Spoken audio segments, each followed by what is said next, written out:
human ng tuig 2024, nagtapok ug nagkahiusa ang mga empleyado sa lokal nga panggamhanan sa syudad sa Panabo alang sa year-end celebration nga gipahigayon sa Panabo City Gym. Sa kasaulugan, adunay nagkalain-laing aktibidades nga gikalingawan sa tanan, sama sa variety show contest ug bench cheering nga gitambungan dili lamang sa pipila ka mga personahe sa matag departamento, kundi apil na ang department, assistant ug section heads. Highlight ang mga papremyo pinaagi sa usa ka raffle nagikan sa Panabo City Government Employees Multipurpose Cooperative nga gipangunahan ni PCGMPC Chairperson ug City Civil Registrar Libertad D. Rahis ug gikan usab sa Panabo City Hall Government Employees Association sa pagpangulo ni PCHJ President Edward Aliling.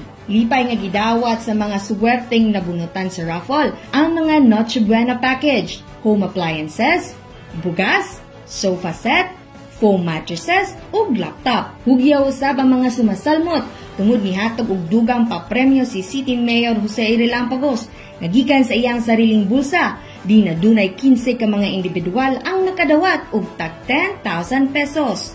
Dugang pa, gianunsyo ang overall ranking sa gipahigayong PCHJ Sport Talento Season 9 nga nahimong kampyon ang Maroon Bulldogs. Usab sa ginaatangan ang pag-anunsyo sa mananaog sa Christmas Decoration Contest sa matag opisina sa lokal nga panggamhanan. Diing nag-indigay ang matag buhatan sa pagpasundayag sa maanindot ug creative nga mga disenyo ug nahimong nagbadaugon ang business permit and licensing section. Ang selebrasyon usa ka tinuig nga kasaulugan aron sa pag-ila sa mga pagpaningkamot nga gipadayag sa matag empleyado aron mas serbisyohan ang katawan sa Panabo. Usa kini ka pamaagi nga masaulog sa lokal nga panggamhanan ang panagiusa subay sa holiday season. Kauban ang hiniusang puwersa sa City Information Office kini si Team Acevedo alang sa Frontline News Panabo. Importante informed.